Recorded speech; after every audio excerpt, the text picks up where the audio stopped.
La transition, actuellement, si on parle de transition, parce qu'on ne sait pas vers où on va, donc je dirais l'effondrement du monde connu, on peut dire comme ça, tous les corps constitués disparaissent, les syndicats, les politiques, les partis, même la géopolitique, on ne sait plus qui est avec qui est contre qui.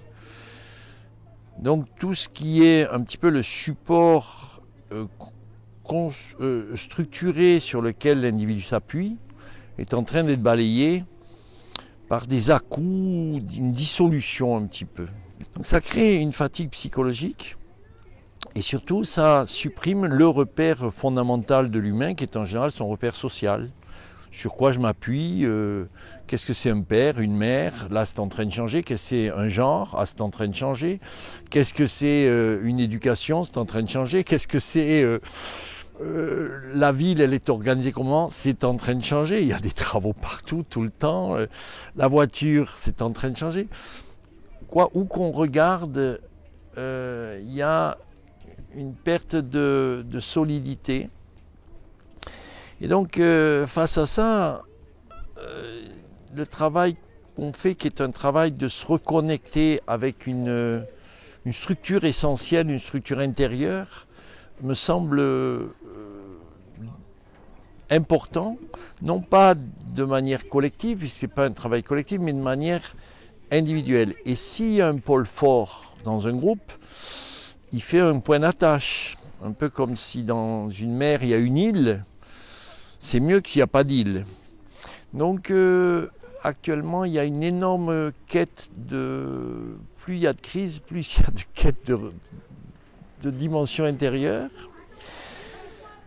Voilà en quoi ce travail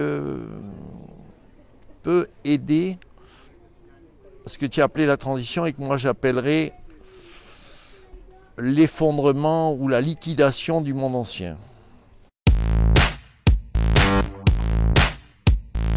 Ces trois mots ont des sens différents et je pense que les trois correspondent à une réalité. Transition, c'est quelque chose qui va d'un point à un autre, d'un état à un autre, c'est ce qui est entre, la transition. Cette transition, la position et la transition, être au milieu, traverser. Actuellement, on traverse. On ne sait pas ce qu'on traverse. On n'est pas encore dans le nouvel état, on n'est plus dans l'ancien. Donc, on l'a subi, cette transition. Ce n'est pas quelque chose qui a été choisi. On n'a pas décidé, la Révolution française, elle a dit on change quelque chose. Non, là, non. On a un effondrement écologique, on a une fragilité financière avec les banques centrales ne savent plus quoi faire. Transformation, là c'est la forme qui passe à une autre forme. Alors, au niveau social, là aussi on a une transformation, on peut la voir, c'est-à-dire qu'on passe d'un niveau établi qui devient un niveau liquide.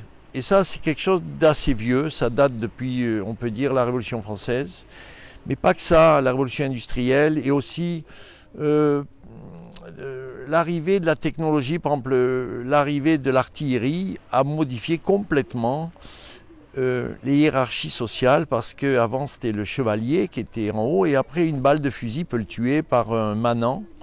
Et donc, toutes les règles, hiérarchies sociales ont commencé à bouger, des choses qui dataient depuis 1000 ans. Et même depuis bien avant, les guerriers, dans la plupart des sociétés, les guerriers sont ou la première classe ou la deuxième. Il y a les sages au-dessus, ou ils sont les puissants. Au niveau personnel, il y a aussi une transformation. Les gens ont des formes tout à fait différentes. L'obésité augmente, les gens s'allongent, grandissent, grossissent, ils sont plus gros, plus grands, plus maigres ou plus épais. Et ils sont plus fragiles. Le nombre d'enfants qui ont des maladies chroniques aux États-Unis, c'est 20%. 20% des enfants ont des maladies chroniques. On est dans quelque chose qui est Fragilité avec des maladies endogènes, c'est-à-dire le diabète, l'asthme. L'asthme n'existait quasiment pas au 19e siècle, on a la tuberculose, qui est quelque chose qui est externe. Là, on a l'asthme, qui est un conflit intérieur. Toutes ces maladies, maintenant, les Alzheimer à 40 ans, Alzheimer n'existait pas dans les années 60. Je veux dire, on a une dégénérescence accrue. Donc il y a une modification des formes personnelles, mais aussi des formes de la pensée. On pense par Twitter, c'est-à-dire une pensée qui est 2 phrases. Et même actuellement, les politiques répondent par Twitter. Je veux dire, il n'y a plus les discours politiques de Jaurès. C'était autre chose. C'était des tribunes. Le tribune n'existe plus, c'est 4 mots. Et là où je suis le plus intéressé, c'est le mot métamorphose. Si on regarde étymologiquement, la morphe, la forme, métamorphose, c'est-à-dire quelque chose qui est au-dessus.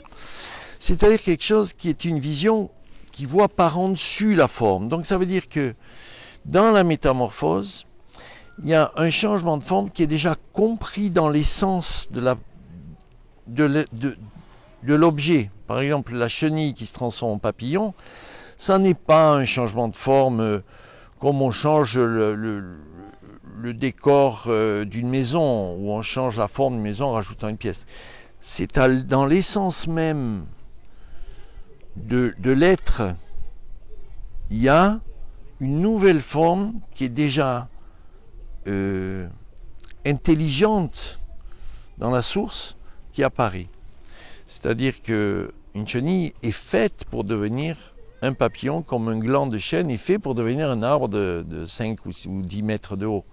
Ce n'est pas une surprise, ce n'est pas une décision, c'est une évidence.